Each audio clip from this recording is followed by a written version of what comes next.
Hello my dear friends, and welcome back to another video. So recently we've been talking quite a lot about Rogue One: A Star Wars Story. Last week I released my Untold Secrets video, where I broke down some very intricate Easter eggs and little known secrets from the film. And today my dear Mandalorians, I want to continue by talking about the alternate ending to Rogue One that never happened. So as we know, in the final version of the movie, Cassian Andor and Jyn Erso died on the Scarif coastline when the Death Star dissipated its planetary shield and obliterated the Citadel Tower with everyone in its vicinity. The two characters died as heroes of the rebellion with purpose and sacrifice. After all, they were the ones who were able to successfully steal and transmit the Death Star plans. But did you know that in the original version of the script, the ending of the movie was very different? The original plan was to have Jyn Erso survive Rogue One in an effort to appeal to Disney, according to the producers. And the screenwriter Gary Whitta is adamant that even though she died at the end of Rogue One's final version, he believes there are ways she could have still survived. Now, originally Jyn Erso was meant to become a sergeant in the rebellion after the Battle of Scarif. At the time there was word that Rogue One was also going to get a sequel movie. This did not pan out, and while we are getting an Andor series, that's going to be a prequel to Rogue One. When Gary Whitta was asked about the original ending to the film, this is what he said would happen. A rebel ship came down and got them off the surface. The transfer of the plans happened later. They jumped away, and later, Leia's ship came in from Alderaan to help them. The ship-to-ship data transfer happened off Scarif. Now, in the actual ending that we got, it's pretty obvious that Jyn and Cassian Andor died. But back in 2017, a year after the film's release, Gary Whitta reiterated that Star Wars has a tendency to retcon deaths, and in his mind, he did not rule out the possibility to revive them in some way. I don't see that ever happening though, because it would undermine the entire purpose of the movie. The death of Jyn Erso and Cassian Andor was final, and the impact of the movie's ending is in their sacrifice. If you remove that, the film's ending is pretty empty.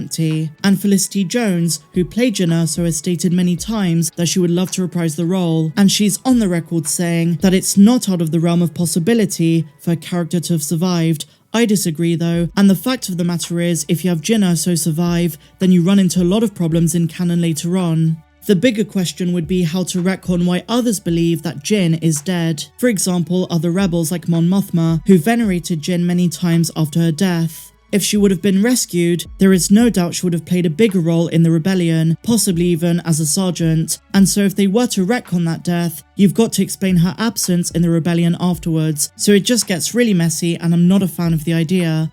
Now, another example of where things get messy if Jyn survived comes in the form of Star Wars comics, because believe it or not, Jyn's death may have indirectly saved Princess Leia's life. David Straven, a general within the rebellion who oversaw the extraction of Jyn Erso from the Imperial Labor camp in Rogue One, expressed doubt in the young rebel to Mon Mothma. It was no secret that he was not impressed with her at first, and Jyn was someone that he considered to be a rebel deserter. But in the Star Wars comic issue number 54, which features David Straven and Princess Leia between A New Hope and The Empire Strikes Back, Straven sacrifices himself to Darth Vader, saving Leia's life, but not before saying, "It always bugged me that Jyn Erso got to be the hero and I got to be the guy who was wrong." So had Jyn not died for the cause in Rogue One as we see, David may not have sacrificed himself to Vader in place of Leia.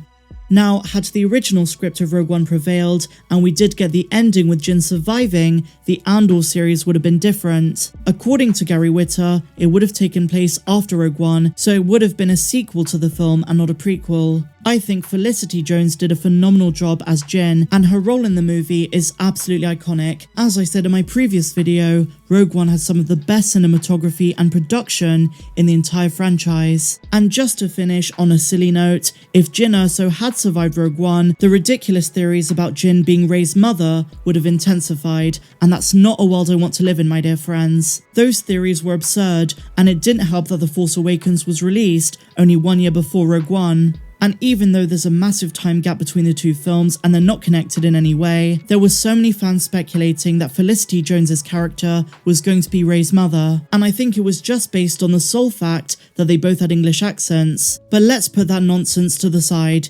It would certainly have been interesting if Cassian Andor and Jyn Erso survived at the end of Rogue One, but I think what the film means and the impact and significance would have been reduced, especially given that the final version leads right into A New Hope. So I think the film is perfect as it is. But let me know your thoughts in the comments down below, guys. Did you know about this alternate ending? And are you a fan of Jyn and Cassian dying, or would you have preferred if they survived? So let me know in the comments down below. If you enjoyed this video, you know what to do. Give me a big fat thumbs up, subscribe to the channel if you're new, and a massive welcome if you are. But until the next one, may the Force be with you always. I'm Star Wars Meg. Have a good one.